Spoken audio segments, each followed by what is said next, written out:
Most Formula One drivers live like monks, strict diets, early nights, and no distractions. But Kimi Räikkönen? He partied until sunrise, and still showed up to win. This is the story of the man who broke every rule of F1 professionalism and still became a world champion. We'll follow his wild debut, his McLaren glory nights, his Ferrari title, and the comebacks that made him a cult hero. 353 races, 21 wins, and a lifestyle that proved you don't have to fit the mold to be legendary. Born to go fast. Early life and the making of the Iceman. Kimi Matthias Räikkönen was born on October 17, 1979 in Espoo, Finland, into a modest working-class family. His father, Matti, worked as a road builder, and his mother, Paula, was an office clerk. Money was tight, but what the family lacked in wealth, Kimi made up for in a raw, natural obsession. Speed. From the age of 3, he was already riding mini motocross bikes. Most kids his age were learning to ride bicycles. Kimi was ripping around on two-stroke engines, completely fearless. That mix of bravery and balance carried over when he transitioned into karting, where his car control and razor-sharp reflexes quickly turned heads. By 1998, Kimi captured the Nordic Karting Championship, a title that marked him as more than just quick. He wasn't simply another fast Finnish kid, he was special. At a time when most teenagers were deciding between university or a trade, Kimi was already being scouted as one of motorsport's future stars. But what really set him apart wasn't just the pace, it was his demeanour. While other young racers celebrated victories with fist pumps and noise, Kimi acted like nothing had happened. He barely smiled, rarely spoke, and moved on as if winning was just routine. That ice-cold detachment would later inspire the nickname that followed him his entire career, the Iceman. When he graduated to Formula Renault, he didn't just compete, he dominated. 13 wins in 23 races across 2 seasons. The rookie who took a nap. By the late 1990s, Kimi Räikkönen had bulldozed his way through Formula Renault, and by 2001, he was knocking on the door of Formula One. But there was a problem: experience. Kimi had only competed in 23 single-seater races before Sauber came calling.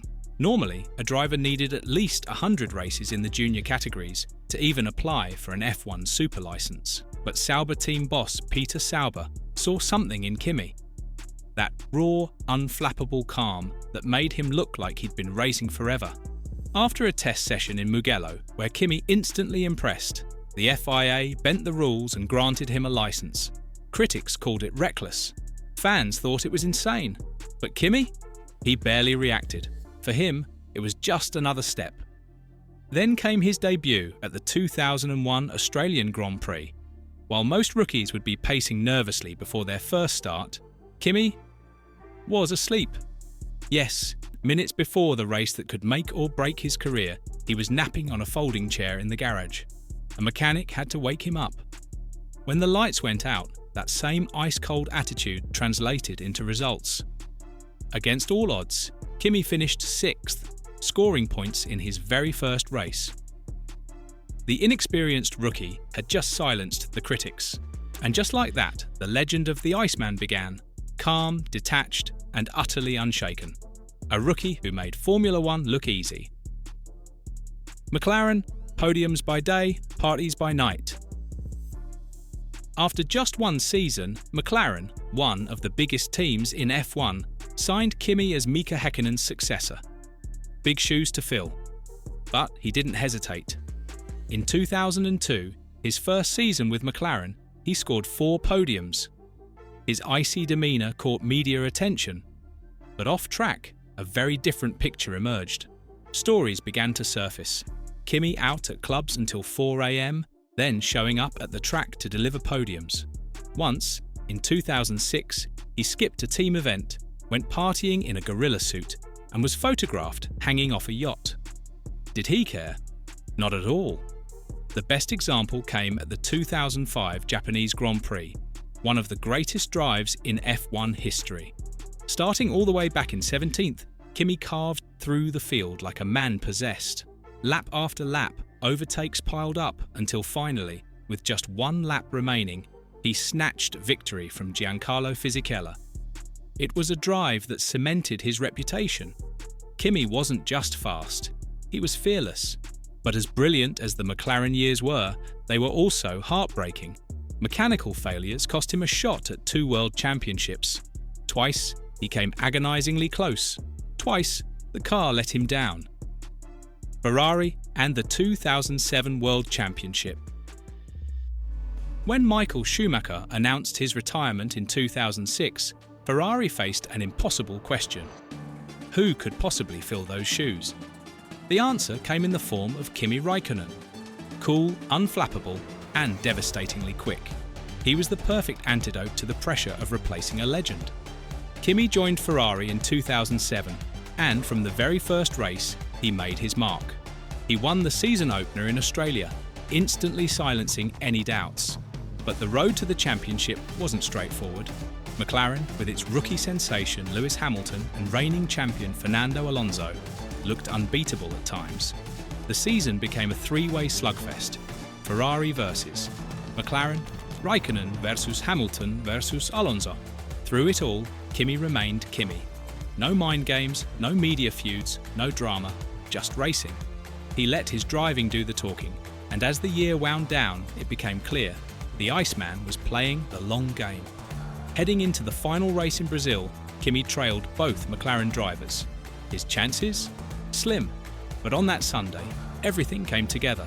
Ferrari executed flawlessly, Hamilton stumbled, Alonso couldn't keep up, and Raikkonen, ice cold as ever, took the win. Against the odds, he snatched the World Championship by a single point. It was the stuff of legend. In his very first year with Ferrari, Kimi had done what seemed impossible, stepped out of Schumacher's shadow and claimed his own place in history. The Iceman was now a world champion. The break, the comeback, and leave me alone, I know what I'm doing. After becoming world champion, Kimi's Ferrari years that followed were solid but lacked the same spark. By 2009, politics and performance issues crept in, and Ferrari looked toward Fernando Alonso as their future. The Iceman, never one for boardroom drama, decided to walk away. But walking away didn't mean slowing down. Kimi swapped F1 circuits for rally stages, competing in the World Rally Championship. The results were mixed. Thrilling speed, but frequent crashes. He even made a brief foray into NASCAR, muscling heavy stock cars around American ovals. For most drivers, this would have been career suicide. For Kimi, it was just another adventure. Then came the shock.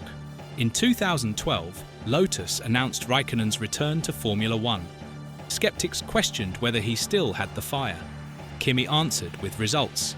He finished on the podium in his very first race back. Later that year, in Abu Dhabi, he delivered one of his most iconic victories. The race wasn't just remembered for the win. It was remembered for the radio. When his engineer tried feeding him information, Kimi cut him off with the now legendary line, "Leave me alone, I know what I'm doing." It summed up his entire career in one sentence. The Iceman wasn't back to play politics or please anyone. He was back to race and win. And once again, he did just that. If you're loving this wild ride through Kimi's career, smash that like button and subscribe. We break down the untold stories behind F1's biggest legends every week. And trust me, you don't want to miss the next one. Ferrari return, final win, and the road to retirement. In 2014, the prodigal son returned. Ferrari brought Kimi back, pairing him with Fernando Alonso, and later Sebastian Vettel. But this wasn't the same Ferrari he had left. The car wasn't always competitive, and Kimi often found himself fighting in the midfield rather than for championships. Still, his trademark consistency and calmness made him invaluable. What set him apart during this second Ferrari stint wasn't just speed, but his ability to extract results in tough situations. While Vettel often dominated headlines, Kimi quietly picked up podiums and points, the reliable anchor in a storm. Fans still adored him, not just for what he did on track, but because he never changed. Even in a PR-driven era, Kimi stayed Kimi, blunt, unfiltered, and ice cold. Then came Austin, Texas, 2018.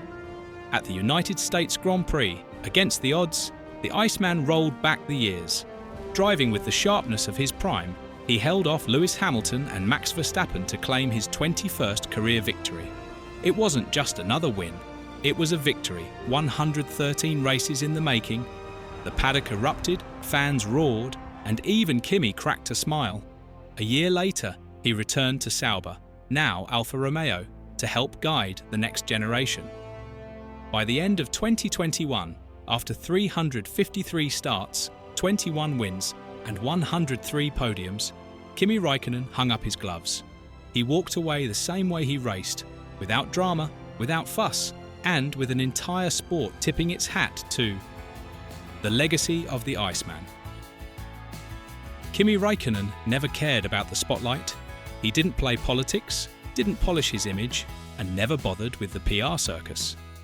But in a sport built on egos and theatrics, that's exactly what made him unforgettable. He showed that you could live life on your own terms, show up, do the job, and leave the noise behind. No excuses, no overthinking, just pure racing. He was the last of a dying breed, a driver who relied more on instinct than data, more on feel than strategy sheets.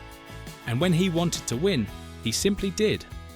Kimi's legend isn't just in his 21 wins or his 2007 World Championship. It's in the contradictions. A man who partied harder than most, but drove sharper than anyone. A man who could fall asleep before his debut race, then finish in the points. A man who gave us one of the most iconic radio messages in F1 history. Leave me alone, I know what I'm doing. For fans, Kimi embodied freedom. He reminded us that F1 doesn't have to be robotic, that drivers are human, and that personality is as important as pace. He was proof that sometimes breaking the mold isn't a weakness.